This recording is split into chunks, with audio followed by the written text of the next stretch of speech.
Good afternoon, everybody. My name is Joan Rothfuss. I'm one of the curators here at the Walker, and I was on the curatorial team for this exhibition, Common Time. I want to thank you all for coming out today. You are the dedicated ones, I guess, who come in on a Saturday afternoon when it's gorgeous out, so we appreciate your presence.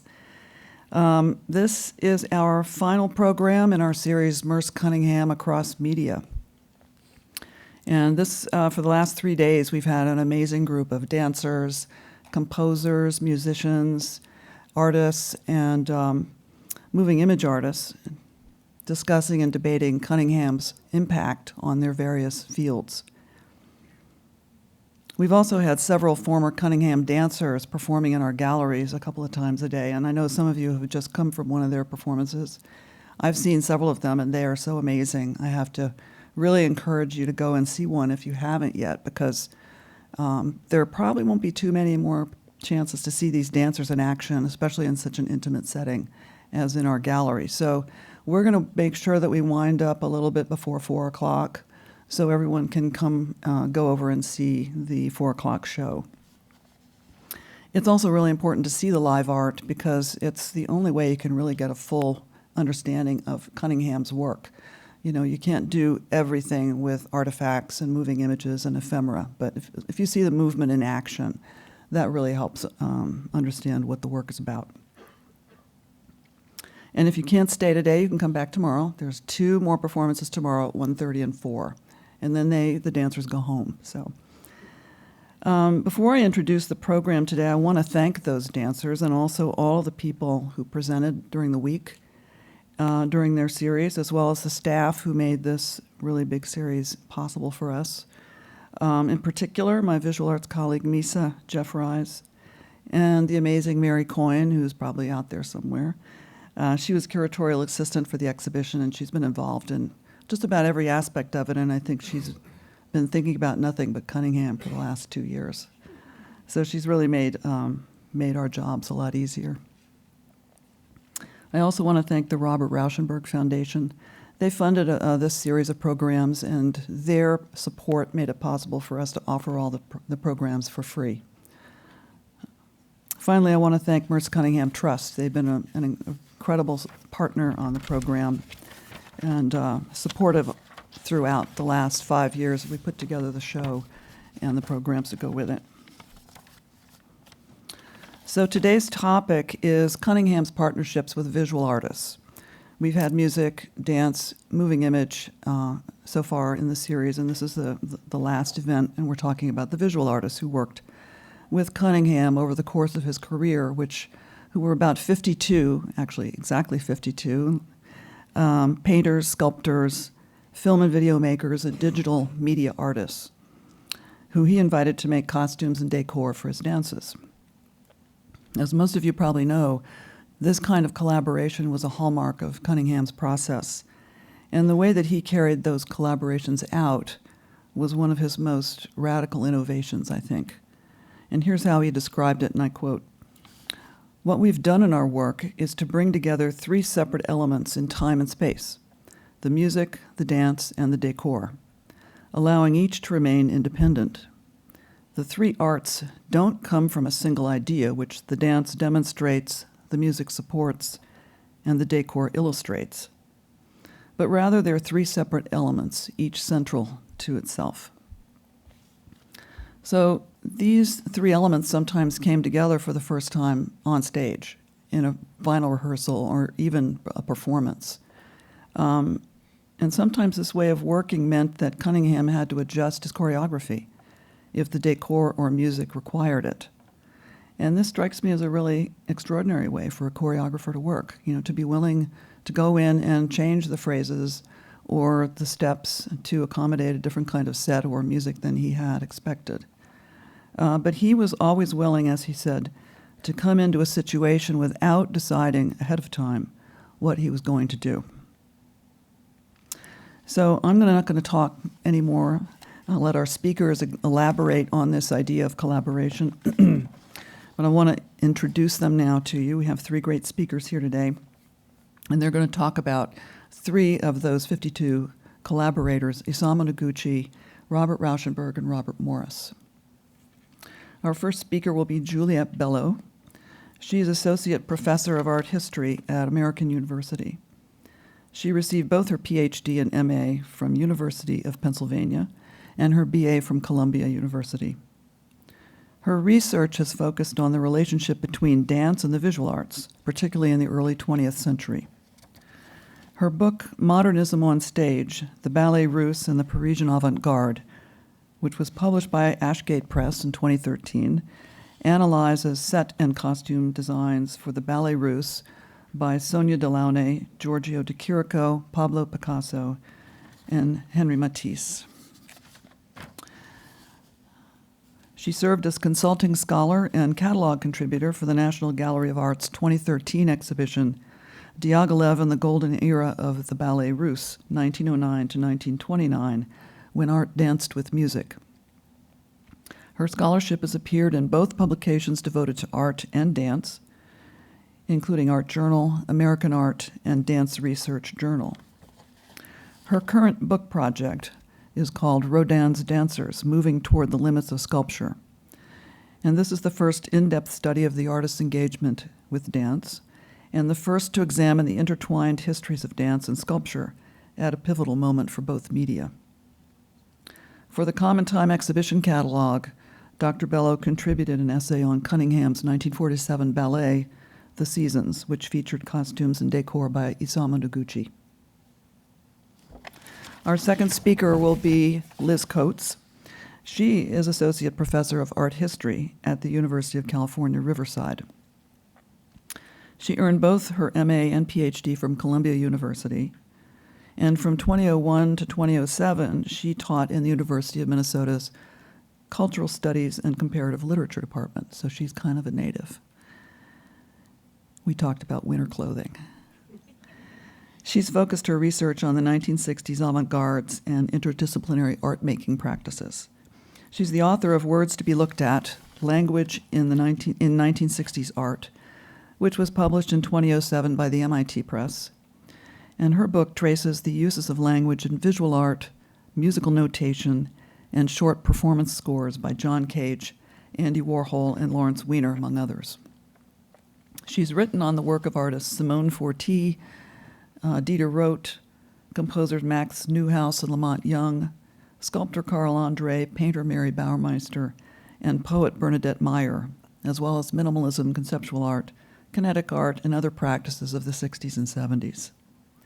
She also publishes widely on the work of contemporary artists, including Amy Adler, Lutz Bacher, Madison, Richard Hawkins, and Zoe Leonard, among others. Dr. Kotz is currently completing work on a book about an anthology, which is the landmark 1963 collection of scores, poems, drawings, and manifestos collected by Lamont Young. And our final speaker will be Roger Copeland. He is Emeritus Professor of Theater and Dance at Oberlin College, where he was on the faculty from 1975 until this year.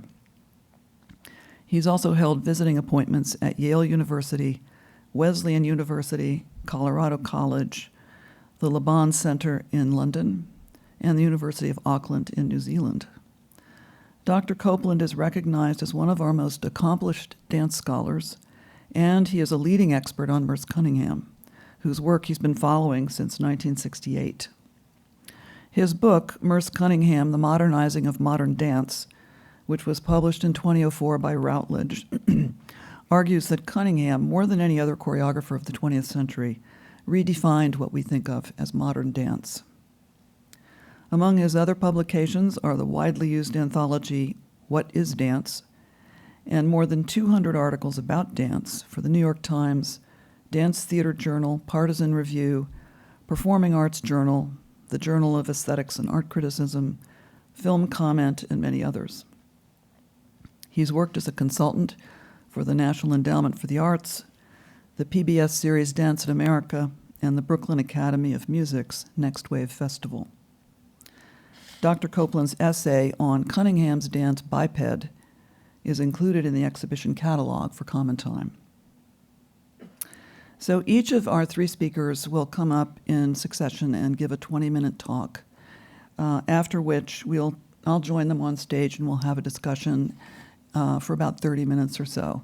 And during our discussion, I'd like to invite you all to ask questions so that we can do both of those things at once and have a wider conversation than just stage-based conversation. So with that, I want to ask you to welcome Dr. Juliet Bello to the stage.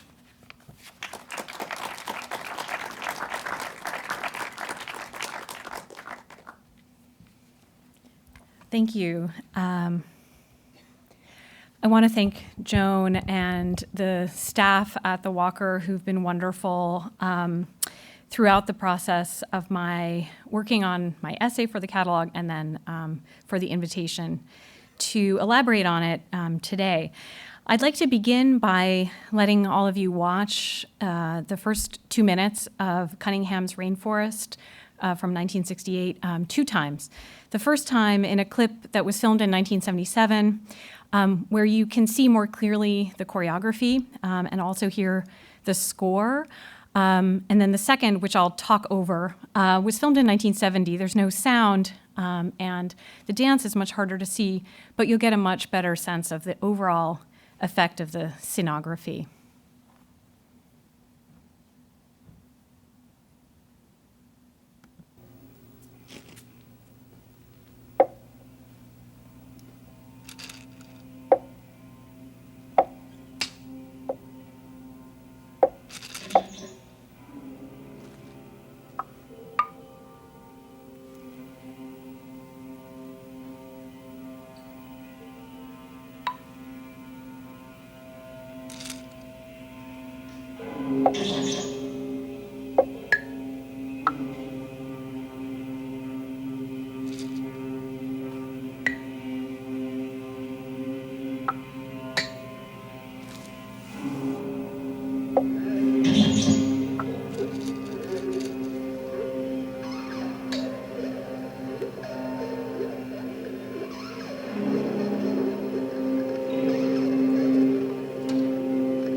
Merce Cunningham's Rainforest begins with a dramatic and unusual duet. A male dancer, I'll call him Merce, stands just behind his seated female partner. Moving quite deliberately, both begin to stretch their arms in opposition to one another, one side at a time, while almost imperceptibly, they pivot toward the left with tiny shuffles of their feet. Halting about a quarter of the way around, he bends down and grasps her by both armpits. He lifts her so that only her toes keep contact with the floor, turns her body, and dips it down until her knees nearly touch ground, and then puts her back into her starting position. The two cycle through this initial choreographic motif 3 times, varying the lift with each iteration. While all this is happening, Andy Warhol's silver clouds slowly float by, at times impeding our view of the dancers, occasionally glancing off their bodies or hovering distractingly, even ominously close to them. What strikes me about this sequence, and much of the subsequent partnering in this dance, is the way that the female dancer shuttles between subject and object, between initiating her own movement and being acted upon by someone else. During the lifts, she remains quite still, thus making visible the transfer of agency to her partner, who becomes entirely responsible for moving her. That transfer of agency is rendered even more palpable by the heaviness, of her bodily carriage. Allowing gravity to exert its force on her, she emphasizes the work her partner has to do to get her from point A to point B. She is, not to put too fine a point on it, like one more drifting mylar balloon. Her dance mirrors theirs, reminding us of the way they too cycle between stasis and action, between inanimate thingliness and uncanny, quasi-human animation.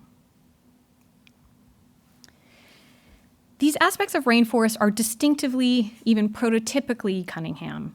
It's depersonalized, deadpan choreography, devoid of emotional expressivity, the quixotic unpredictability of its scenography, which both participates in and interferes with the dance. These are the qualities dance historians often point to when positioning Cunningham as the father of postmodern dance. His rejection of narrative, of structure, and of unity paved the way for practitioners such as Yvonne Rainer and Tricia Brown to explore movement for its own sake, to dispense with conventions of composition or organization, and to imagine radically new relationships between body and space. Today, I'd like to reframe our understanding of these elements in Cunningham's work by tracing their prehistory rather than their legacy. The complex subject-object dynamic Cunningham obtained in works like Rainforest was not entirely unprecedented. As I will show, it grew out of avant-garde experiments with stage design from the 19-teens through the 1940s. Dance companies active during that time, including the Ballet Russe and Martha Graham, introduced powerful scenographic elements into the stage environment. Elements that not only reframed viewers' perceptions of the stage space and of the dancers, but also profoundly altered the dances that occurred within and around them. Insofar as works like Rainforest court or invite such forms of interference, I'd argue that Cunningham did not break with the dance tradition he inherited so much as he interrogated and extended aspects of that tradition. In fact, I'm tempted to take this point further, to argue that the dynamic we witness in Rainforest is ever present in an art form that uses the human body as an instrument or medium.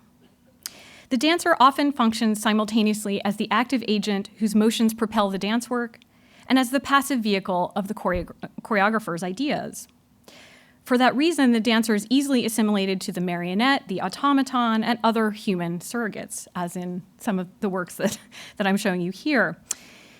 As if in tacit acknowledgement of this fact, the dancer's duality itself became an explicit theme in the late 19th and early 20th centuries, in ballets with narratives premised upon the doll come to life, such as Coppelia from 1870, The Nutcracker from 1892, or Petrushka from 1911.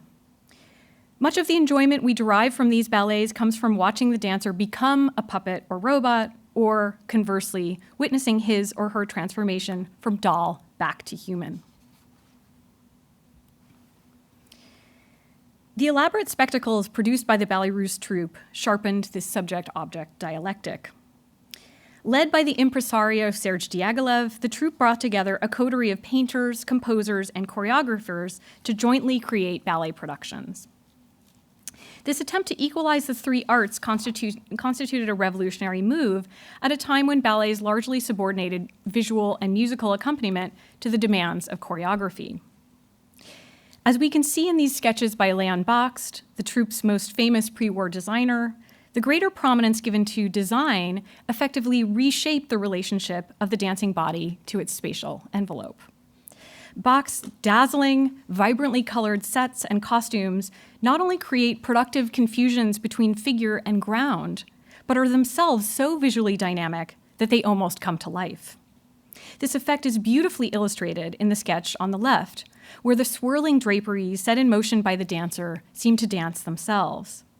They do not simply serve as a passive foil to her movement, but as an active partner in it, both echoing and complementing the ecstatic thrust of her outstretched arms and the serpentine curve of her back. Bach described his artistic philosophy in a way that shows he aimed at such a push and pull. Quote, I envisaged the decor, he told an interviewer in 1911, as a background, with the characters dressed by me treated like the last brushstrokes of a picture, and I reserved for the principal characters the dominant note of my canvas, unquote. I realized that Bach was speaking metaphorically, that the troupe's dancers could never be as malleable or acquiescent as paint. Moreover, we can see from this photograph of Narcisse, the ballet that he sketched on the left, that his vision did not fully survive the transfer from the imaginary space of the page to the real world of the stage. Nevertheless, Bach's designs eroded distinctions between bodies and things in ways that proved quite influential in the subsequent history of dance. During the 1920s, avant-garde groups across Europe experimented with the ballet russe model, configuring the dancing body as a hybrid of plastic, organic, and mechanical components. At the Bauhaus, the theater master Oskar Schlemmer staged works such as his Triadic Ballet from 1922, which involved a dozen dancers in bulky sculptural costumes designed to articulate the body's individual parts and its shifting relationships to space and motion. Meanwhile, working with the Ballet Suédois, a troupe formed to rival Diaghilev's, the painter Fernand Léger developed a technologically enhanced scenography that further blurred the boundaries between dancing bodies and the designed environment. His ballet La Création du Monde, or The Creation of the World, from 1923, purportedly drew from myths of the Fang peoples of West Central Africa, then part of the French Congo. Three gods create the sky, earth, animals, plants, and human beings. The ballet's three gods were performed by Léger's designs. He fabricated 26-foot-tall movable cutouts that served both as characters within the story and as decorative elements framing the onstage action. For the ballet's other characters, Léger created large signboard-like cardboard constructions that also interacted with the background to fashion shifting patterns of color, shape, and line as the performers moved. As we can see in a recent reconstruction of the ballet, Léger's design not only imposed severe physical constraints upon the dancers, but went so far as to challenge the association of dance with the visibility of the body itself. I'm just going to show you about a minute-long clip here.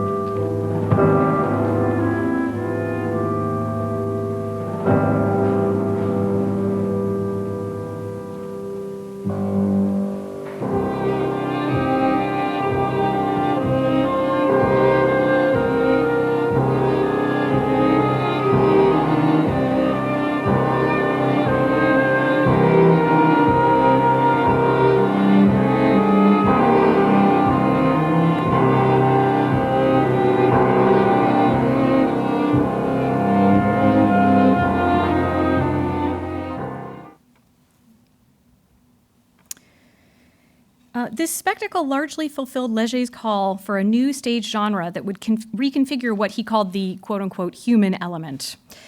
What he hoped, as he wrote in his 1925 manifesto, the ballet spectacle, the object spectacle, was to, quote, pass on to a different plane, where the star is absorbed into the plastic ranks, where a mechanical choreography closely connected to its own scenery and music attains a whole planned unity, where the scenery that has been immobile until now begins to move, where the spectacle's charm encompasses the entire stage, unquote. In such an object spectacle, Léger predicted, quote, man becomes a mechanism like everything else, unquote. The dancer gives up his or her individual identity, acting as a means rather than serving as an end. While Martha Graham did not share Schlemmer and Leger's fascination with modern technology, her productions of the 1930s and 40s constituted a sustained experiment with analogous forms of object spectacle. This is an aspect of her work that I believe has been overlooked in favor of an emphasis on the narrative elements of her dances. In her extended series of collaborations with the sculptor Isamu Noguchi, the dancers interact with his three-dimensional designs in a variety of ways, including touching, leaning against, sitting or standing on, lying under, and even wearing them, in the case of the wireframe exoskeleton-like work he designed for her Cave of the Heart, which you see here on the left. And I just want to show you, again, a couple of minutes, or maybe less than a couple of minutes,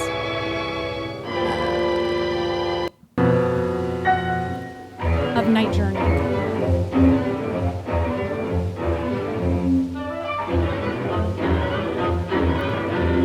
And I think what I'm interested in here is not only the way in which the two dancers who are performing the duet, Martha Graham and Bertram Ross in the background, are using the bed as an important element in the dance.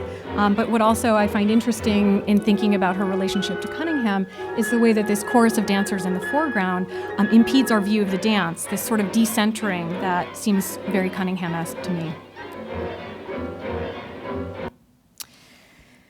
Noguchi characterized the sculptures he made for Graham as extensions of her body, denoting their status somewhere between person and thing.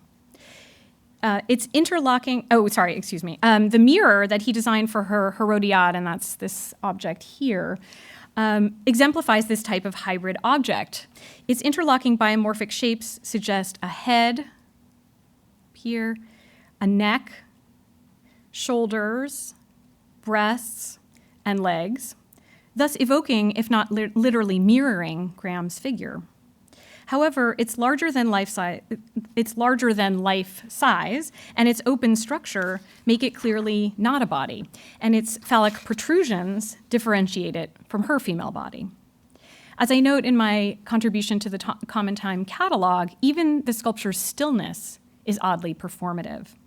Its stolid resistance to Graham's movement gives it an agency different from, but analogous to, the dancers.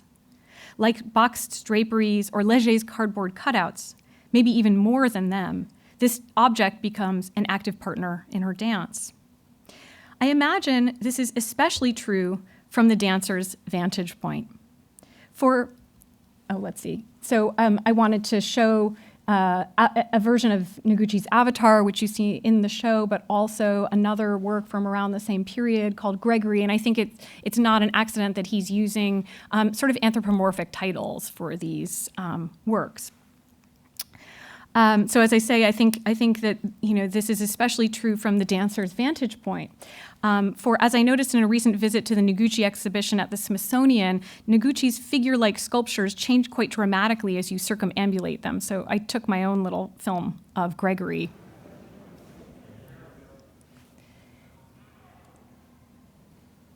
As we travel around the work, it transforms or unfolds, expanding and contracting.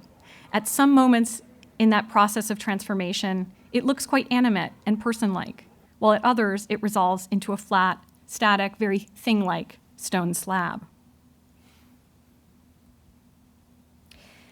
Having danced himself with some of these objects during his time in Graham's company from 1939 to 1945, I think Cunningham understood the complexity that they offered the choreographer. His innovation, as I see it, was not to reject the dynamic he found in her work, but to grapple with it, to take it to its logical conclusion, to realize it more fully. In his work, it's not just the designs that function as both subject and object. The dancers do too. They stand motionless, like a statue, or sit as if rooted to the ground, and then abruptly they turn, crawl, or skitter across the stage.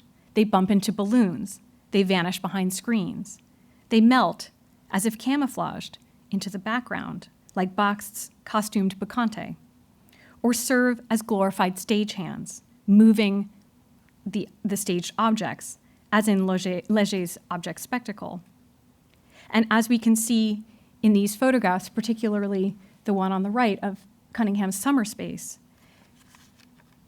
They may play, they may play the role of a Noguchi-like chair or bed for another dancer to lie down on, becoming an object to her subject.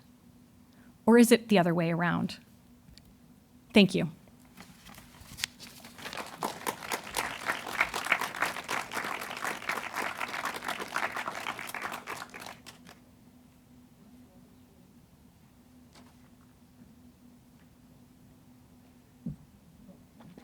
Thank you very much. Let's see.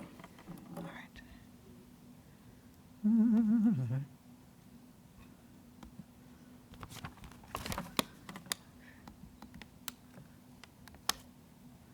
Okay. I'm on my first slide, but I think you guys have the video up or something. I'm on the first slide of my PowerPoint.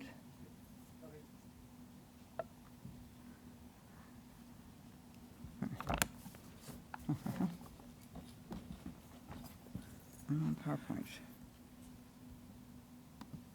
Oh, okay. There we go. Okay, thanks, sorry. Okay, I'm going to talk about the Robert Morris decor for Canfield. And here is an image of it. Okay, and I'm going to, let's see, so, and I have to say this is sort of a work in progress, so I'm going to be a little bit looser because I'm very much researching the piece and also as I research it, naturally rethinking it.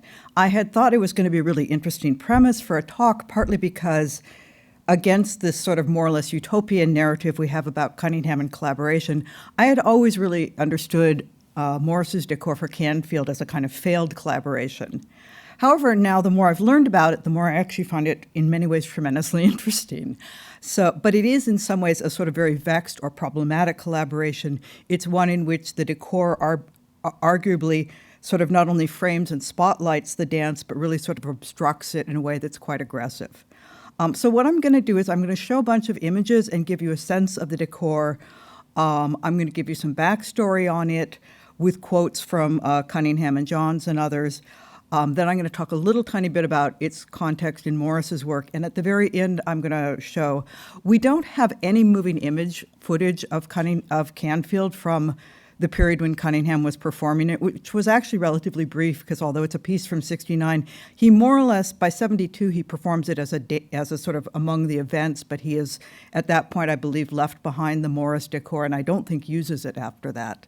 But there was a really interesting recreation of it at Mills College in 2012 in link with a sort of series of works they were doing with Pauline Oliveros, who did the score for it. And so at the very end, I'm just going to show you a very short clip of that because given that the whole premise of the decor is that it is, you can see it here, it's this column with lights, and the whole premise of it is that it's moving. To not have any moving image footage of it, of course, really changes things. Okay,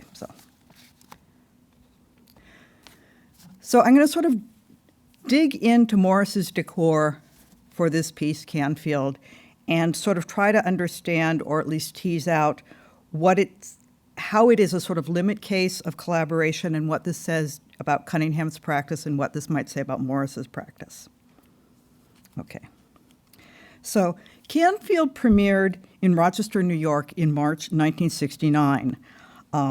It's a dance that, and I'm really only going to talk about the decor. I'm not going to talk about the dance at all.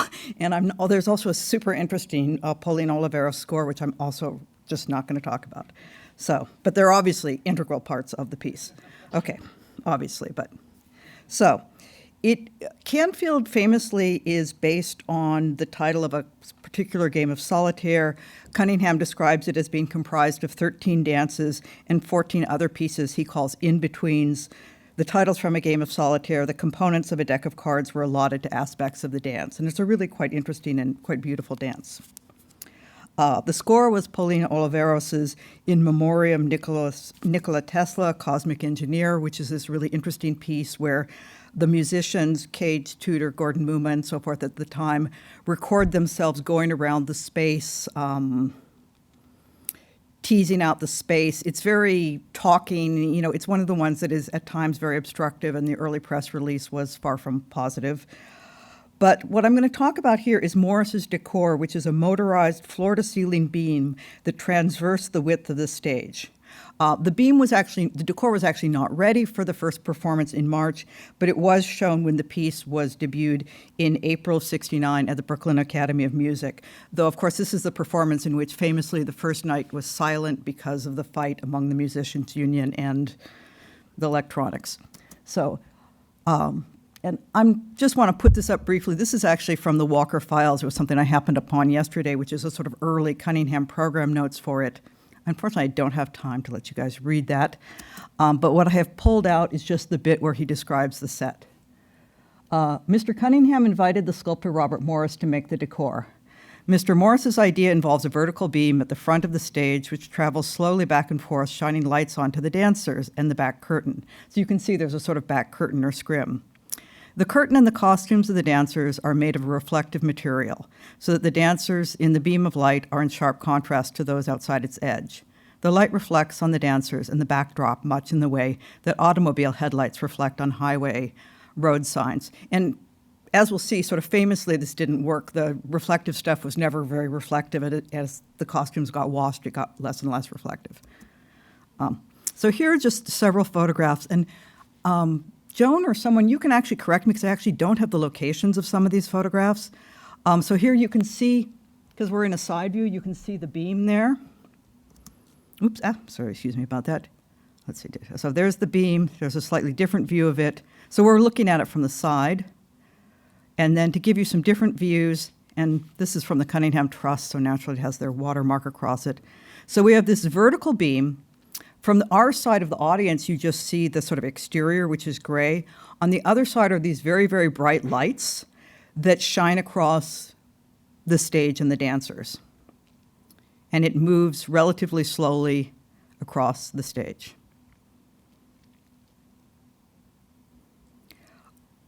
Among the really interesting things it does is cast these very strange shadows. And then just to give you some color images, and I apologize for going sort of quickly, but I want to, before I give you a bunch of sort of quotes and backstory, I want to give you some sort of images and access to the piece.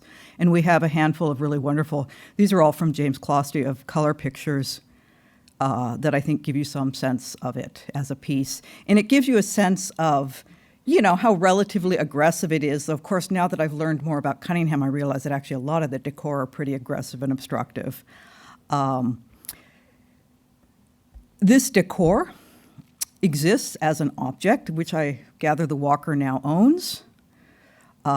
Just to give you the backside and then a detail, and this is shot from above, which is why it's kind of hard to see, but these are these sort of very bright lights that are built into the backside of the column. Okay. All right, let me. Okay.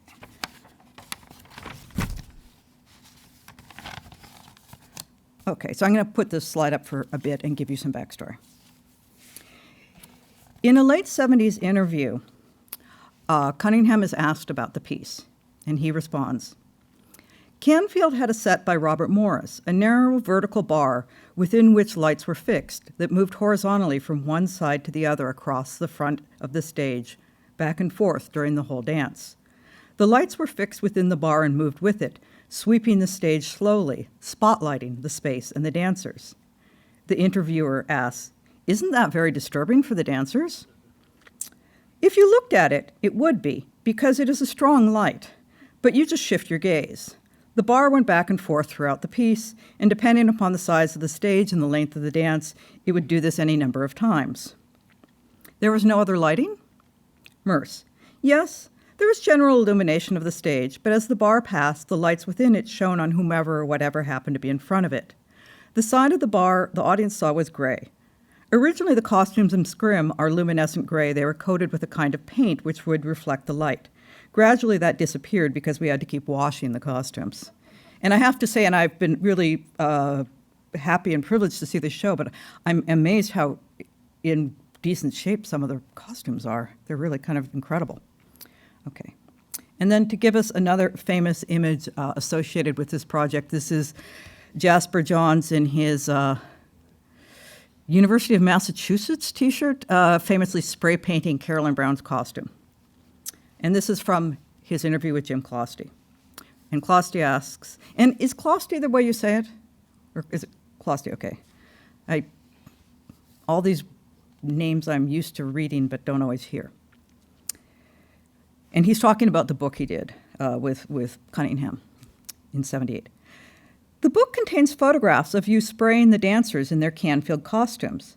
Did Robert Morris provide specific sketches, instructions, and details for this dance, or simply a generalized idea? If the latter, what was it? Visually, did the dance work as intended? And Jasper Johns replies, Bob Morris gave me either written or oral instructions. And actually there was a proposal that Morris wrote in February 11th, 1969 to Cunningham. And Johns continues, I think he and Yvonne Rainer had recently performed a dance in which they wore only coats of oil. His first idea for Canfield was that the dancers should be naked, but coated with a substance that changes colors in response to changes in temperature. So this dance would have been like the 60s mood light nude happening, which strangely enough, Merce nixed. And the piece that Johns is referring to is, of course, this famous piece, Waterman's Switch, that Morris performed with Yvonne Rainer in 1965, where they were indeed both naked, which at the time at the Judson Church was actually pretty controversial and almost got the church closed. Okay, so back to this picture. Okay. Johns continues. Cunningham didn't care for the fluidity or the body makeup idea. And Morris then decided that there should be a backdrop coated with highly reflective substance made of minute glass beads, which is often used on traffic signs in highways. At night, these signs appear to light up as one approaches them in a car. So the whole idea was that the beam was supposed to hit the dancers and really flare up. And nowadays you could do that with a cheap vest you could buy at the 99-cent store, but at the time, of course, this was much harder to do. The dancers were to be dressed in the same material. Moving at a constant speed back and forth across the proscenium, there was to be a vertical panel of lights directed upstage.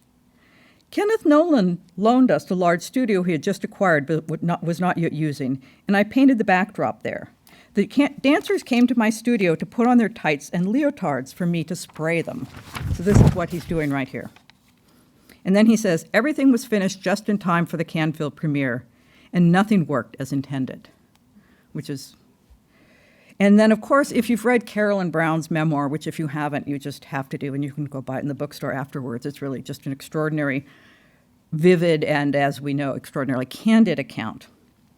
This is her account. Morris's first idea, so went the scuttlebutt, was to cover the stage floor with car grease and have the dancers perform in the buff. When that idea was nixed, he came up with the notion of having the dancers wear leotards and tights sprayed with a substance that would glow phosphorescent white when caught in the moving beam of light.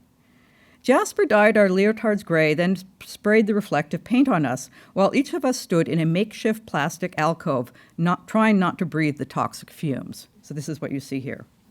And then her description of the performance. A tall vertical beam, the full height of the proscenium arc, flat gray from the audience perspective, had airplane landing lights installed from top to bottom. It was motorized and traversed back and forth across the front of the stage. Since there were so many variables affecting the speed of the beam, and because the sections of the dance changed from one performance to the next, we never knew when we would be totally blinded by the light. And of course, she also gives a very negative description of Variations 5 and how she just hated the fact that all the projections upstaged the dancers. When they caught us in their narrow beam, we were meant to glow. That was the intention, but it didn't work, etc., etc. She does then say at a certain point, nevertheless, the searing lights and the relentless back and forth movement added a highly dramatic effect to the choreography. And that, I think, is really interesting, and I hope we'll get just a little sense of that at the end. Okay. So just to give us a bit of backstory in terms of Morris's work, these are some of his famous pieces, the two columns from 61, his box for standing. This is the program for his piece at Yoko Ono's loft that he initially called An Environment. And I love that, of course, it's treated as and this is a piece, this piece which you have to go see this. And if you've gone upstairs to the show, you have to actually enter it and, get to the point where you're sort of going down, because it's not, I've seen many images, and this is actually a quite good reconstruction. I've seen a couple that I didn't feel were as good. But it's really long. It's almost 50 feet long. So, it's this narrowing corridor that you enter that you can never see the end of because you can't get to the end of. But 50 feet is long. And of course, it was particularly shocking at its debut at Yoko Ono's loft because people are walking up the stairs to the loft, opening the door, expecting to go to a concert, and instead just opening the door to this very narrow corridor, which was seen as very aggressive. It was also really, and I have to say, give Robert Morris his credit, to my knowledge, absolutely unprecedented. I mean, I know of nothing else like, I love the Bruce Nauman corridors, but they're obviously considerably later, and it's really an extraordinary piece, and it's really important that you actually, enter it and experience it and the sort of claustrophobia of it. Okay. So here are the columns again. So with Morris's columns, we have a whole set of myths about this work. And let's see. And I have till what? Till 3 p.m., I hope? Something like that? Okay. So, sorry, I have many materials and I'm still weaving them together. So the myth we have about this work, 2 columns, was that it was actually initially made for performance. And this is from Maurice Berger's account. A gray plywood column, 2 feet square and 8 feet high, stands on an otherwise empty stage. For 3.5 minutes, the column remains erect. Suddenly, the column falls to the floor. Another 3.5 minutes pass without action. Finally, the stage lights black out, marking the end of the performance. And in Annette Michelson's very influential 1969 essay on Morris, she really understands his sculptural strategies as coming out of his work in theater, arguing that Morris's experience of theater facilitated the transition to his first strong sculptural work. The irony, of course, being that Morris in other interviews insists that he had already made the columns, they completely already existed, and that he only incidentally brought it in for this performance. He was booked on, this was one of 2 benefit concerts for an anthology of chance operations held at the Living Theater in January and February of 1962. Morris, in his various accounts, totally mixes up the dates, but I'm pretty sympathetic to that now because I have no idea when anything in the 90s happened. You really do mix up. Morris has a strong self-mythologizing side, but you also do mix up dates. So anyhow, we have this story that he's given us many times about how he rehearsed it, him inside the box, he got hurt, and in the performance, he just pulled it over with a rope. And every single account we've had of the piece is based on his accounts. What I was delighted to find, actually going through the Cage papers at Northwestern, was a letter from M.C. Richards to David Tudor, her then husband, and John Cage, where she describes this whole concert. And she describes it actually at some length, but she ends in her description of Morris's piece. And Bob Morris moved a great big sort of obelisk, I love she describes it as an obelisk, onto the stage with a rope at the top, and then, after beating something in irregular muffled beats for a long time, he pulled on the rope and the thing fell over with a big slap bang. And then Bob began beating on something again for another long time. And I love this. It's actually very descriptive. And it's interesting because this whole sound element has never appeared in any of Morris's accounts of the work, either, for whatever reason. Okay. So how do we contextualize Canfield in Morris's work? And to be honest, I'm actually not at all sure of what the answer is. There are various things we could see as partial precedents or links. This is his famous performance Sight, first performed in 1964, where he's, moving these huge pieces of drywall or plywood, sorry, I should know this, around, and he sort of shows and obstructs Carolee Schneemann line in the backdrop. We, of course, also have Waterman Switch from 1969. And just to put in our heads, though I'm not going to talk about it, this is, a later photograph of Simone Forti's platforms that she initially performed in 1961 with Robert Morris, and then here's his column. We have to remember that the column didn't have to go into dance. The column actually came from dance. He actually built the platforms for her, and then, as he said, his columns came directly out of that. Okay. So to think about this in terms of Morris's work, it is still a strange piece. And I've been talking with other people who work on Morris, like Brandon Joseph, Jeffrey Weiss, et cetera, and I was asking, well, we know many Morris pieces worked with sound. Can you think of another Morris piece that worked with light? And none of us could. So it's sort of unique in that respect. The fact that it's literally moving and kinetic is quite unusual. Morse, early in his career in sort of 60, 61, was working on pieces that he mostly abandoned that he refers to as machinery. But for him in 69 to propose this piece that is a sort of big moving obelisk like this, I mean, and I will try to dig more, but I actually don't fully understand where this comes out of Morris's work at that moment in early 69, because, this is by the moment, this is after the Dwan earthworks show. This is the moment where Morris has fully transitioned to sort of earthworks and scatter art pieces and so forth. So this piece is, I don't know if it's a throwback. I don't know. It's probably some sort of response to other Cunningham pieces like Winter Branch and Variations 5, but it is a deeply strange piece in terms of Morris's overall arc of work as well as Cunningham's. And of course, I was also trying to think about, this is the period he's still living with Yvonne Rainer. Rainer, I think, says that up through maybe 67, she was still taking classes with Cunningham. But I have to say, the idea of a collaboration between Robert Morris and Cunningham never emotionally made sense to me. Those are two people I just don't see in any kind of real sync. Obviously, Cage was very important to Morris for a certain period of time, but I don't know. Robert Morris never really struck me as a Cunningham devotee. And the piece is, in some ways, very aggressive, and yet, as I encounter more and more descriptions of them, which I actually don't have time to share with you tonight, but or this afternoon, they really talk about how kind of beautiful it was, the indeterminacy of people either hated it and found it completely obstructive, or they actually found it extraordinarily interesting the way it sort of cut through the space.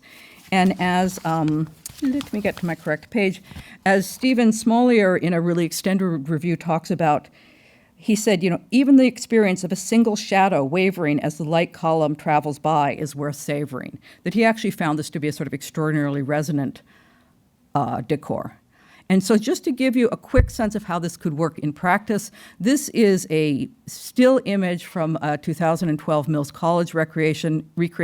You can see this is very different because it's not a proscenium stage. They're in more like a gym. They're doing more of a sort of events type version of it.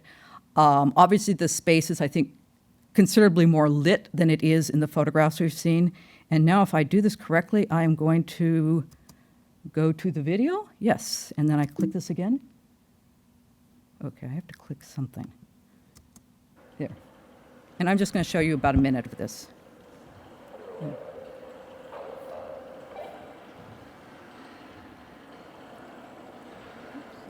this off here. Okay.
Thank you very much.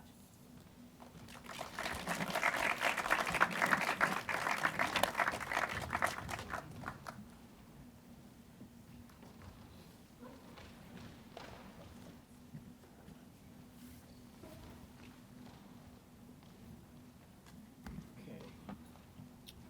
And I'm going to put, if I can, mine right here.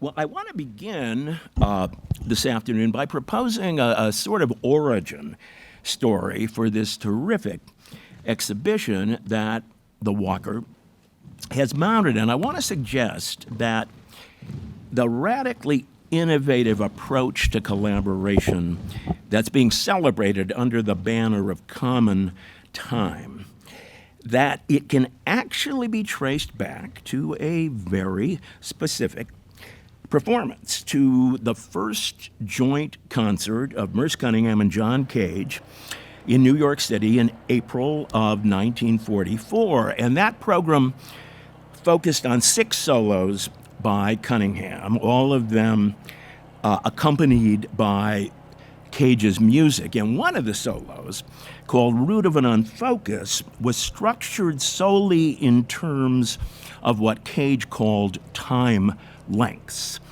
And it was divided into 3 sections of varying length, and the only intentional connection between Cage's music and Cunningham's movement were 3 predetermined points of correspondence at the beginning of each of those 3 sections. And Cage, for at least 10 years, had been very critical of the way music and movement traditionally supported one another in both ballet and modern dance. In the former, he argued, the music usually comes first. The movement is choreographed in response to an already existing musical score. By contrast, in a great deal of modern dance, including many works by Martha Graham, the movement is created first, and then the choreographer seeks out an appropriate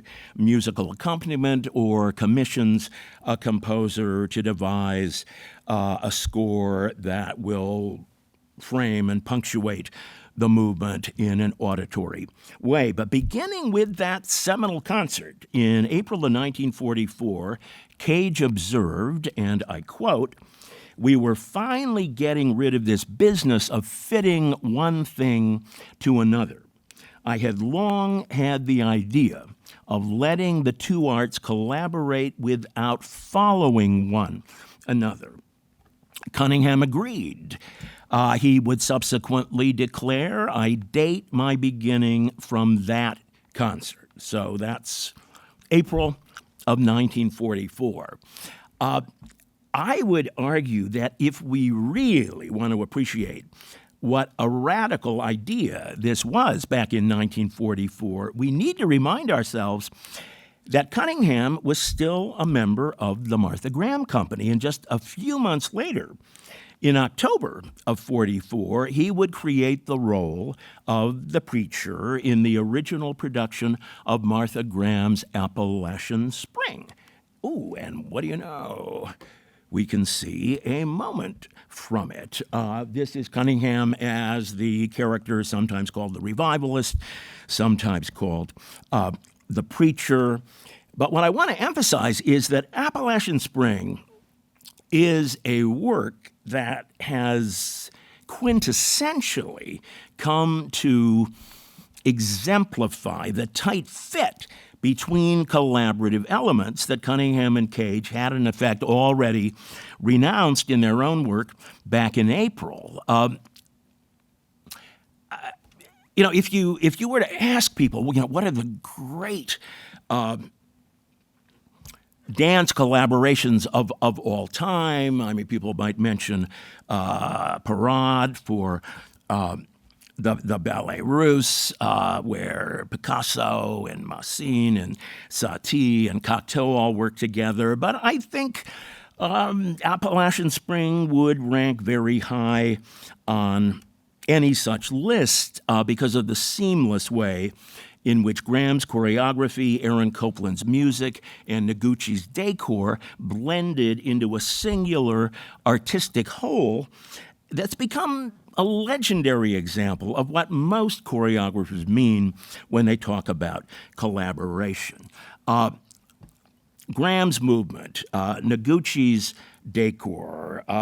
Above all, Copeland's music all embody a common vision of the American dream, of American manifest destiny, one that was widely shared toward the end of the Second World War in 1944. And even if Appalachian Spring seems to us today, maybe a bit too patriotic for our tastes, a bit too self-righteous in its sense of American exceptionalism, it also provides a reminder, one I think very much needed at this uncommon moment in time, that the American heartland was pioneered by immigrants determined to build a new and presumably better life in a new and presumably better world.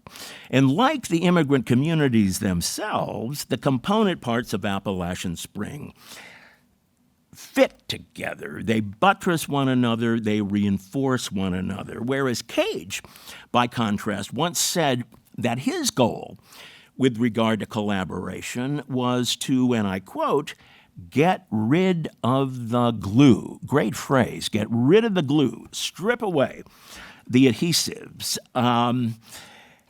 Now, I will confess, it is sometimes tempting to be a little suspicious of, maybe even a little cynical toward this vision of collaboration, one in which mixed media is replaced by unmixed media, and certainly it would be foolish to deny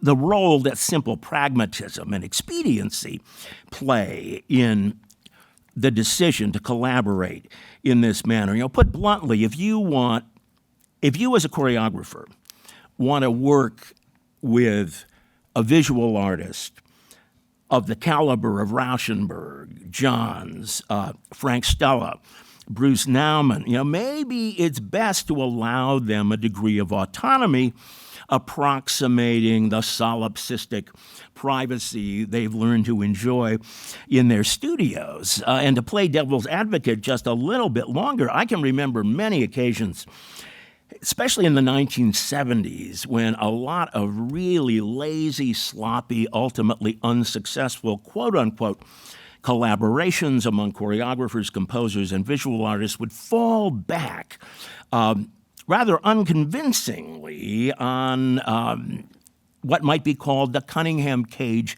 alibi, the ex post facto defense that states, well, if Cage, Cunningham, and Rauschenberg can be said to collaborate without sharing anything in common other than duration or time length, then why can't we?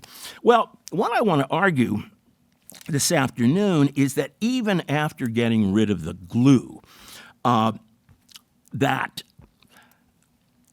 Rauschenberg, Cage, and Cunningham did have something in common above and beyond the common denominator of common time. They shared a sensibility. It was a sensibility of the sort that Wittgenstein would call a family resemblance, the sort of commonality that Goethe once called elective affinities. And I want to talk for just a moment about a real revelation I had with regard to what I now consider to be this shared sensibility. And this was a long time ago. This was more than 30 years ago. It was around 1979 when the Sony Walkman craze was in full fashionable swing. And in those years, it was not uncommon for members of the Cunningham-Cage audience to bring battery-powered headsets along with them to the company's performances. So in effect, providing their own auditory accompaniment as the Cunningham dancers went through their cool, brainy, elegant paces. Now, at the time, this struck me as a perfectly logical extension of the Cunningham-Cage aesthetic, in which movement, sound, and decor are all conceived and executed independently of one another, adamantly refusing to meld into a fixed organic whole. The separate elements all exist simultaneously before us, inhabiting what Cunningham calls an open field. The order, the manner in which we connect the separate dots, that's left open. And so I thought to myself, well, if Cunningham and Cage aren't going to lead us by the nose, if they refuse to manipulate the way we look at and listen to the work, what's wrong with seizing the initiative, maximizing one's auditory options? Well, a couple of years later, I had the privilege of participating in a panel discussion with John Cage, and I took the opportunity to publicly ask him what he thought about this practice. And as I'm sure you know, his generosity was legendary and his tolerance for eccentricity seemingly boundless. And so I fully expected him to nod in approval, maybe issue a full-fledged endorsement, bring it on. Well, much to my surprise, he issued a series of objections, the most trenchant of which was, how do we know what the audience members are listening to? And what if the sound they're supplying has not been composed by chance operations? If so, how can it possibly be considered an appropriate accompaniment for a dance by Merce Cunningham, where chance methods routinely determine a number of variables, such as spatial arrangement of the dancers, the order in which disparate choreographic phrases follow one another, positions of dancers on stage, many, many more variables. Well, his comments hit me with the force of an epiphany because they made me realize that contrary to received wisdom, the relationship of sound, movement, and decor in a Cunningham dance is not, in fact, arbitrary. Now, it's true the sound and the movement don't provide a metrical support structure for one another, and the decor and the costumes never set out to embody a central concept that governs the whole enterprise the way the design for Appalachian Spring does. But there is a shared sensibility at work. Chance may determine many aspects of the overall enterprise, but Cunningham does not choose his collaborators by chance. And at least initially, in the 50s and 60s and even into the 70s, what they shared was the sensibility at the heart of one of the great sea changes, not just in the visual arts, but in a wide range of American arts in the second half of the 20th century. And what I'm referring to is the sensibility most often associated with two of Cunningham's best-known collaborators, Robert Rauschenberg, whom I'm going to focus on, and Jasper Johns. They're the visual artists who were responsible for designing, or at least overseeing, the designs of the decor and the costumes for the majority of Cunningham dances created in the 1950s, 60s, and early 70s. Johns and Rauschenberg are commonly credited with having led the move away from the hot, anguished, deeply personal energies of abstract expressionism toward a much cooler, much more impersonal mode of art making. It's a transition that should be readily apparent in the contrast between a Pollock work from 1943, like Guardians of the Secret, and a Rauschenberg combine from 1959 called Trophy for Merce Cunningham. And you will see, in fact, a photograph of Cunningham in the upper right corner of this collage known as a combine.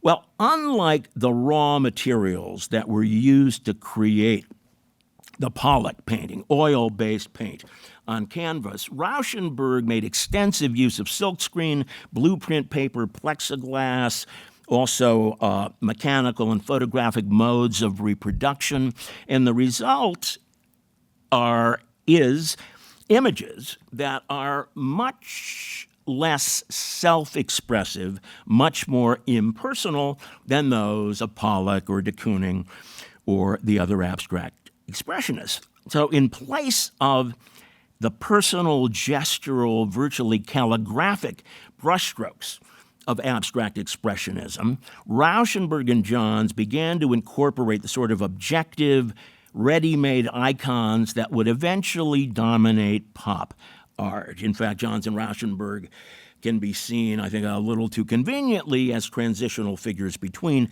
abstract expressionism, and pop, and minimalism, and conceptualism. But it's absolutely fair to say that many of the images in their work are appropriated from the external world in the manner of a Duchamp ready-made, as opposed to images thought to have been dredged up from the depths of the abstract expressionist's unconscious.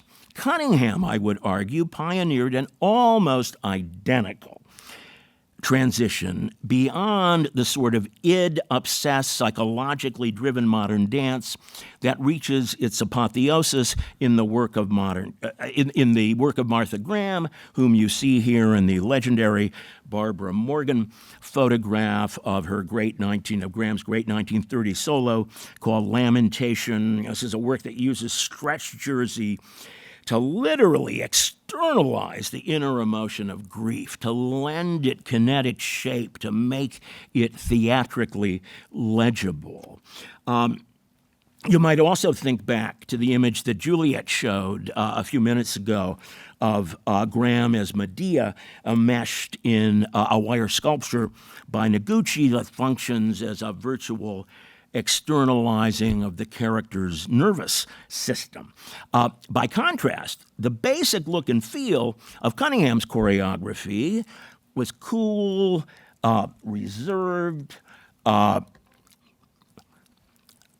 It placed much greater emphasis on lightning-fast footwork, verticality, a much higher premium on the visual pleasure of formal design rather than the kinetic, dramatic, or expressive impact of convulsive muscular contractions. And what we're looking at the moment is a rather balletic-looking moment from Cunningham's Suite 4/5.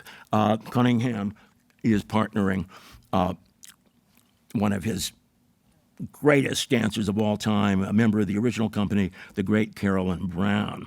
Well, one of the biggest differences between Graham and Cunningham is so obvious that it's easy to overlook it, and that is that in Graham's dances, Cunningham had always portrayed a fictional character in the context of a narrative. The Graham image that we looked at of Appalachian Spring, we saw Cunningham as the revivalist. The program would have said revivalist Merce Cunningham, whereas the program for any Cunningham dance would simply list the dancers, because in the world, would simply list the dancers' names, because in the world of Cunningham, there aren't these sorts of adopted fictional personas.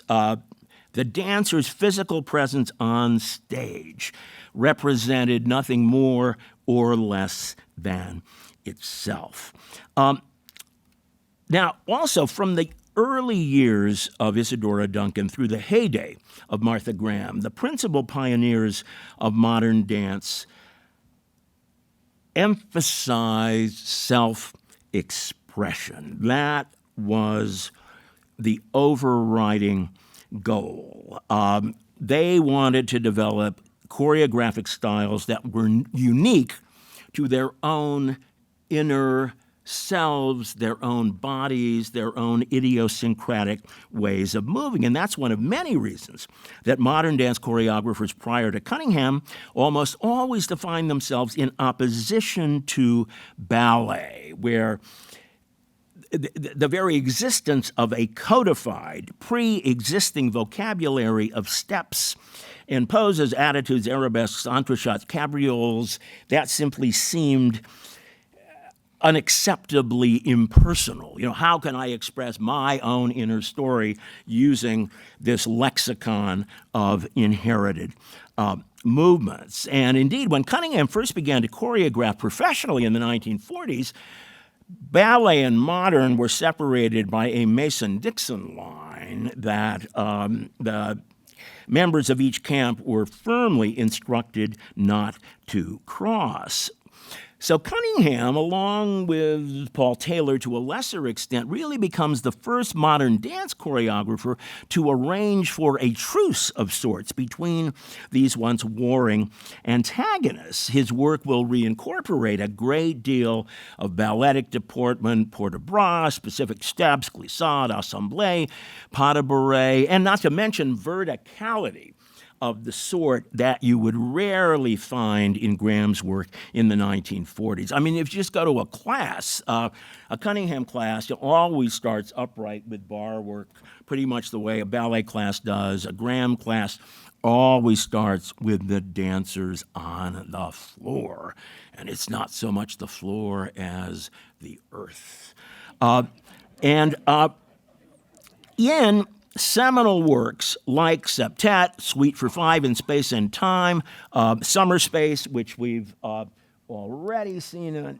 Oh, Jesus, how did I leave out minutia? Wait a second. Okay, I think I'm weird. Oh, maybe I got rid of that. Okay. Anyway, I was going to show you again Summer Space, which has decor by Rauschenberg, costumes by Rauschenberg. It was one of those collaborations that never quite worked. The idea was that the pointillistic patterns on the leotards and the backdrop were supposed to blend in such a way that when the dancers were static, they were barely visible. Never quite worked, but a very, very beautiful dance in its own right.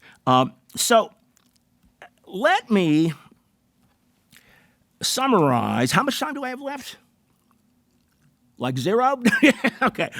Let me summarize with what I think is the quickest way to analogize Cunningham's repudiation of the Graham aesthetic with Rauschenberg's and Johns's repudiation of abstract expressionism. So, again, a specific date. Cunningham Company is founded in 1953 at Black Mountain College, that progressive North Carolina school where Cunningham and Rauschenberg had first worked together just a couple of years earlier. And it's really instructive, I think, to compare what Rauschenberg painted that year with the dances that Cunningham was choreographing and performing that year. 1953 was the year that Rauschenberg created a now legendary work simply called the Erased de Kooning drawing. The title really tells you what it was. Rauschenberg asked the famous abstract expressionist painter Willem de Kooning if de Kooning would give him a drawing that he could erase. And I think much to everybody's amazement, de Kooning agreed. And apparently it took a lot of work. Rauschenberg says he wore down like 40 erasers over the course of a month. And the result was literally an erasure of a drawing by a famous abstract expressionist. Now, certainly, it's too playful a gesture to qualify as a passionate declaration of war on abstract expressionism, but I don't think it's a coincidence that the drawing Rauschenberg chose to erase was a work by a famous abstract expressionist. At the very least, that erasure was a repudiation of the soul-churning existential angst that Rauschenberg associated with painters like de Kooning, Rothko, and Pollock. Quote, the kind of talk you heard in the art world then was so hard to take, Rauschenberg said. It was all about suffering and self-expression and the state of things. Now, and I will close with this, that very same year, in 1953, Cunningham performed his 16 dances for soloists and company of three on a shared concert in Manhattan that included choreography by Graham as well as dances choreographed by a number of former members of her company. And the dance critic Doris Herring, reviewing the concert for Dance magazine, emphasized the extent to which Cunningham had completely shed, the way a snake sheds its skin, all vestiges of Graham's influence. Here's what she wrote. Although Merce Cunningham was also raised in the Graham cradle, he has completely severed himself from her sphere of influence. And on these programs, where so many of the choreographers were Graham bred, he seemed like a creature from another planet. I would say that it's the planet that lies beyond the valley of abstract expressionism, and the air there was cooler, less steamy, visibility was almost unlimited, and I think you could make the same generalizations about the work of Rauschenberg and Johns. Thank you all. Those were terrific talks. They're really interesting. I had some questions made up for you, some of which you answered during the course of your talks, of course. But a couple of you mentioned that this idea that we have, that we've been promoting in the show, and that a lot of people talk about in the collaborations of Cunningham, in which every element exists on its own terms, that that there was never any communication among the artists. And that they just accepted whatever the results were happily.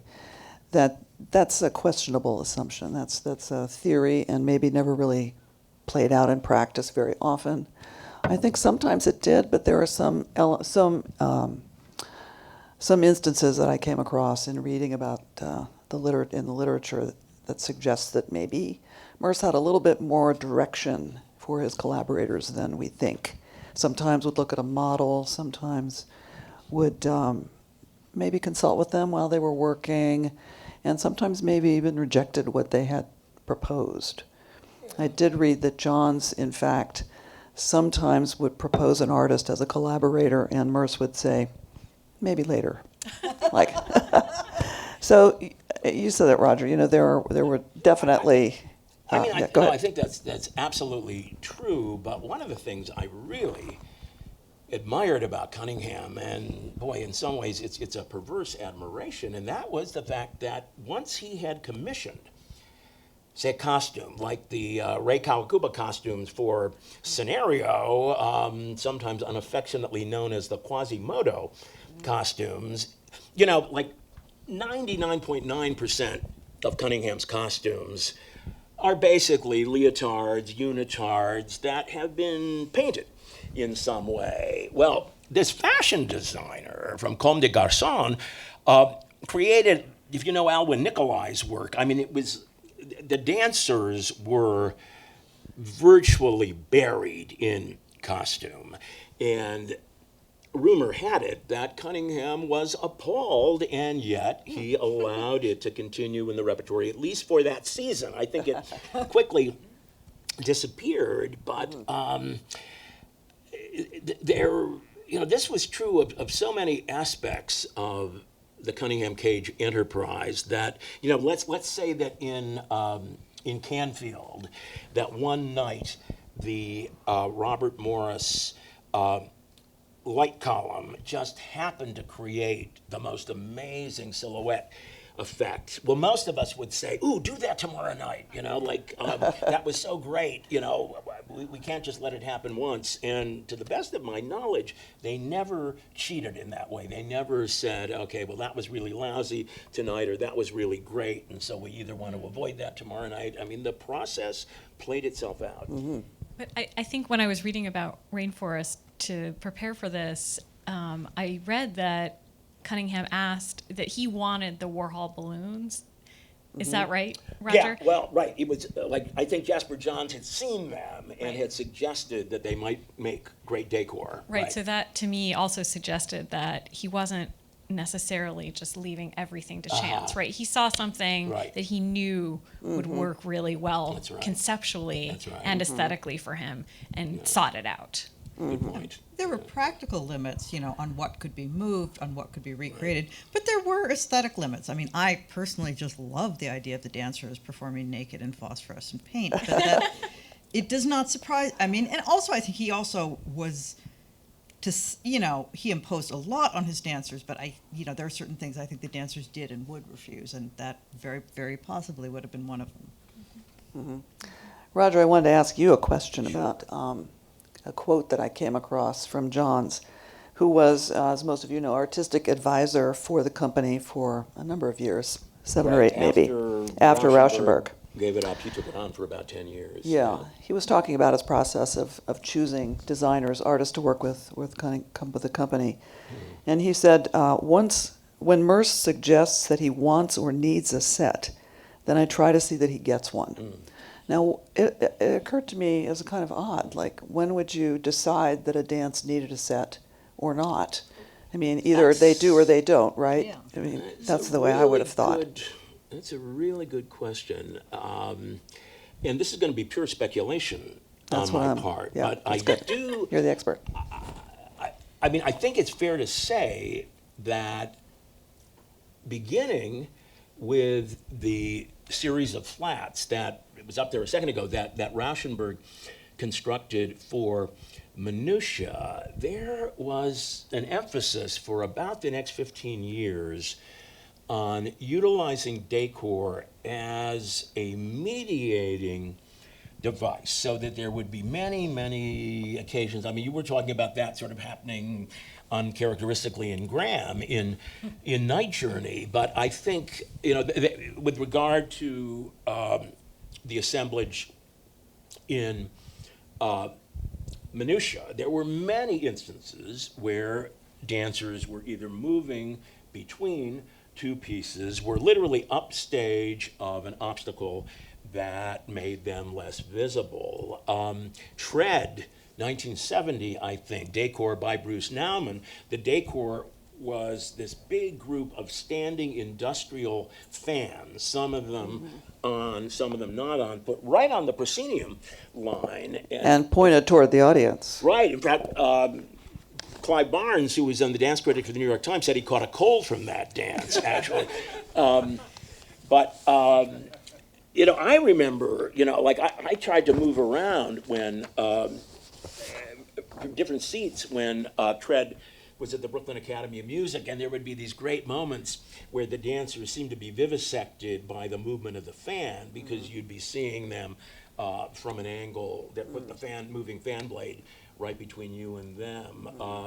Stella's work also served as it was stretch cloth over moving, how do you call it? It was over aluminum frames that were on wheels that moved around. And so all I'm getting at in a very circuitous way is that it may be that in those years, in the 50s, in the 60s, early 70s, Cunningham himself was more interested in the idea of the object as obstacle, as mediation, as something that might encourage you as an audience to look harder. Cezanne once said, we see more clearly on a cloudy day, when there's something that we really have to fight against. And also, and there's practical reasons. I mean, as the company began to do more touring, it became harder and harder to travel with. I mean, it's just easier to travel light. And so as their schedule became more frenetic, that became a disincentive to designing the kind of decor that you would have to put on a truck that you couldn't just easily Well, that's roll also up. the period where they start traveling with like tons of electronic equipment. I mean, it's Well, that's it's true. weird that the That's electronics somehow. Because there's a strong threat of the sort of decor as obstacle, but then maybe at a certain point the electronics. I wonder if also just it has to do with the degree to which he's moving more and more away from thinking about the proscenium stage as the default venue. Yeah. Right? And so if Johns is saying, if he needs a set, part of it has to do with the degree to which he's also conceptualizing his dance as events, as site-specific works that don't necessarily need, Yeah, a good point. set presupposes basically a proscenium stage of a certain dimension. Okay, yeah, good, thank you. Actually, Juliet, I was really interested in seeing those slides you brought with the kinds of decors that historically really obstructed either the audience's viewpoint or the dancer's movement. And it made me think about these two works that Roger and Liz are talking about, really blocking the audience's views. And I wanted to ask you about Noguchi. As I was reading about his work for dance, there was a quote from Alex Katz, who said that when he began to work for Paul Taylor, he looked at Noguchi and he looked at Rauschenberg both because they were, as he put it, object people. And they didn't just put flats up against the back wall. Right.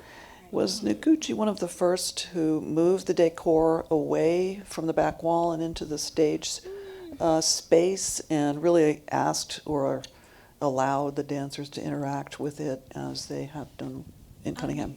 Yeah, I mean, I think that's a really good question.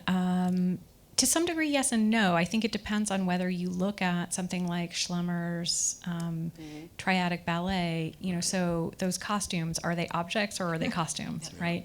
I mean, I think so. One of the things that I was thinking about in preparing for this is thinking about ways in which, as the costumes and the sets become activated, that you can't tell the difference as much anymore, right? And that the dancers themselves, as I was saying, become sort of object-like or like the, what Noguchi ends up staging, right? But I do think that Noguchi is fairly distinctive, and I mean, I can't think of many other precedents for these sort of freestanding and to some degree autonomous, or self-sufficient objects on stage. I do think he's really innovative in that way, and then I do think that when I look at those, I see a real continuity with Rauschenberg, even though I take your point, Roger, about the degree to which there might be a sort of difference of a sense of expressiveness or of intentionality, but I do, as objects, in terms of the ways in which they relate to the surrounding space and to the dancers, they seem quite similar to me, strikingly similar. It's interesting that there is something very anthropomorphic about Noguchi's designs, especially for Graham. They are like living things as opposed to inert objects. And Rauschenberg's decor, even if it is inanimate, it's often inanimate in a way that moves or that blinks or that does something kinetic. And so, I think that's maybe one connection. But yeah, they're not biomorphic. They don't. Definitely not. They don't read as surrogate figures. Definitely not. Right. I guess the pillows could maybe. I mean, I see them that way. There is something that you've written about, Liz, too, that relates to this, I think, in terms of Simone Forti's dance constructions, that you've written about them as, well, she's talked about them as objects in space and presenting a kind of exhibition situation in the space as well as a performance, if I read your work correctly, as well as a performance situation, so being both spatial and sequential. And so it made me think of the way that Rauschenberg and Noguchi both deployed objects in space, and I'm wondering if there's any connection you could make between her proposal and maybe, let's say, Rauschenberg's. Well, I was recently looking at Robert Morris's 1965 Notes on Dance, which, is mostly an account of his own work, but starts out with his sort of response to Simone Forti's, and he sort of isolates, he's talking about how it was about trying to generate new forms of movement, and, getting away from the dancer's sort of set and all of that. And he talks about how, well, here in Forti's early work were these sort of two things. One was the sort of set of rules or protocols, the sort of rule game. The second was, he refers to it as an object, but it's not literally an object necessarily, because it can be, the slant board, the structure. I mean, there's both a kind of rule game or linguistic set of rules, but there's also there's not the right word, because we use the word prop for it, but prop is the wrong word because these are physical structures like the slant board, and how there's this physical structure, and the physical structure, by the constraints it introduces and the demands on the performance, shapes and generates a different kind of movement. And yeah, I think that's, I mean, as I'm trying to think through what the heck is going on with his weird moving column, I mean, it is in some ways a return to some of those ideas. It just occurred to me also that I do think there's another precedent for that, which is Russian constructivist theater. Absolutely. you know, in terms of three-dimensionality. Yeah, where the dancers are meant to physically interact with the objects, and that, yeah, there's, and it also makes me think about, you know, how those designs were made at a moment in which those artists are trying to rethink the object itself, right? In the post-revolutionary period in Russia, right? The commodity object is supposed to be reshaped in the form of the worker, and so it is supposed to be like a living being, no longer like a slave, is the way that they would put it, right? So I think there's an interesting precedent there.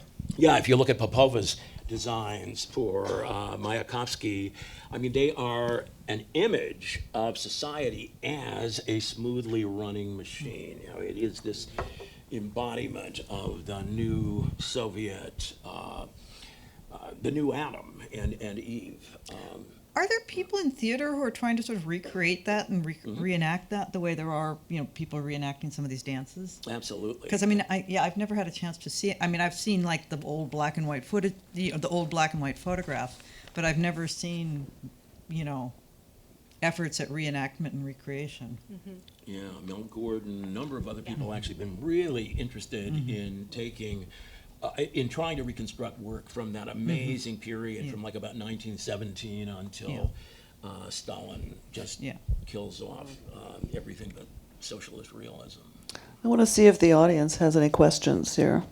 Yes, in the front. I was going to bring a mic down for you, so, oops. Thanks for all of the talks, which I enjoyed very much, and I enjoyed the rapprochement in terms of the Graham to Cunningham division here from two of our speakers. I was curious, Liz, about your calling Canfield aggressive on several occasions without specifying, and I thought you meant probably aggressive towards the dancers because of the lights in their eyes, but was it also aggressive towards the audience? And could you talk That's about an that excellent question, because I think I always read it as aggressive, having read it through the accounts of the dancers who did find it aggressive towards them. But then, like, looking at the moving image footage, and I mean, it actually is not it is not aggressive towards the audience. And it's weird because it's sort of weirdly, I don't know how to describe it, sort of passive or something. I mean, I'm surprised by how sort of slowly it moves and how.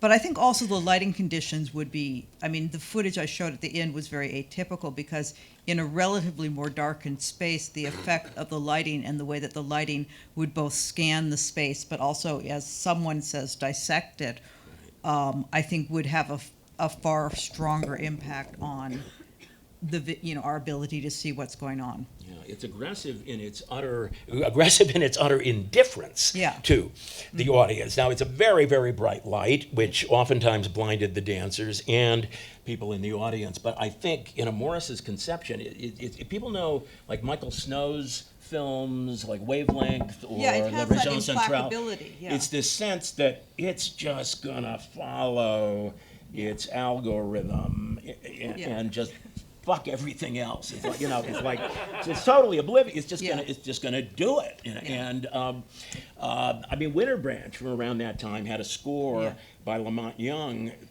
part of which was created by rubbing steel against glass. And if you're one of those people like me who responds like this to chalk on a chalkboard. I mean, it was excruciating, and I mean, people always ran out of the theater, and sometimes you could hear them screaming in the lobby after the doors would close behind them. But it wasn't. I've always found that piece so beautiful. In a way, when you were Maybe showing not at a dance concert, but I love Two Sounds. When you were showing the Robert Morris, I mean, it's literally just turning toward the dancers. Yeah. The style of Francis Picabia's Exactly, set yes. for Relâche, right, Yeah. which Yes. was to Yeah. blind Right, the yeah. audience with That's right. 100 Klieg lights. Yes, and I would So presume he's it's aware just- of that. Yeah, I would think so. Yeah. Just a follow-up, actually, on the same thing. I mean, so I wanted to know whether you knew for the Morris column that moves, and I think the word scan that you use seems appropriate. I wondered, does it start, like, it seems to mark time in a very, or like basically be about duration, and it seemed to me that it moves from stage left to stage right, and does it start right when everything starts, and does it end exactly when everything ends? I have read contradictory accounts. Okay. Because some things describe it being quite regular, others say that it stops intermittently. I was going to talk more with the people who did the recreation to find out what because there's quite detailed diagrams on the object itself, but I have not yet seen the notations for what indicates the parameters of movement. And I also feel like there's something I'm blanking on, but there is somewhere in our culture this movement of the thing that goes back and stops. And I was going to say, it kind of reminds me of a photocopy machine.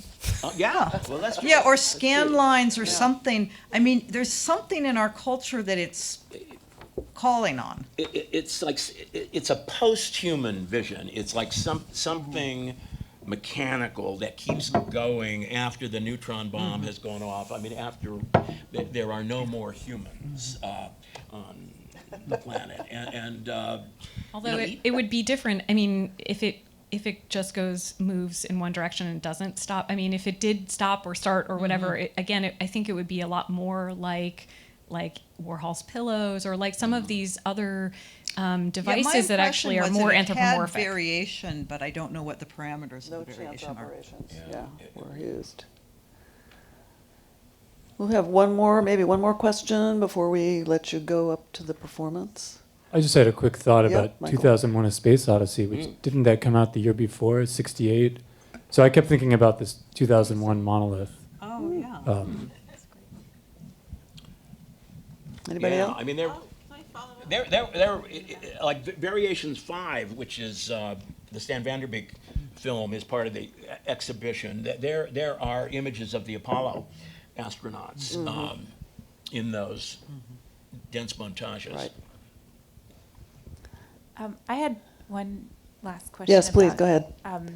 If your research, this is addressed to Liz, if your research includes Rauschenberg's influence from the set for Winter Branch, the way that the dancers pass in and out of light, and it is kind of this violent with the music and the I lighting. assume that has to be in some ways not a precedent, but I assume that is the force of that is very much behind it, both because it also uses light in a very unusual way because of the Lamont Young score. Yeah, I feel like somehow Winter Branch is very much behind the piece. Yeah. I mean, and also, in '61, Lamont Young does that weird concert where he draws a line across the stage over the course of 2 or 3 hours, so that, there are things from somewhat earlier that are being echoed and recreated. Sorry, I dropped my mic. Okay, well, it's just before 4, so we're going to break here, and thank you again for coming, and I hope you go up and see the... Thanks, everybody.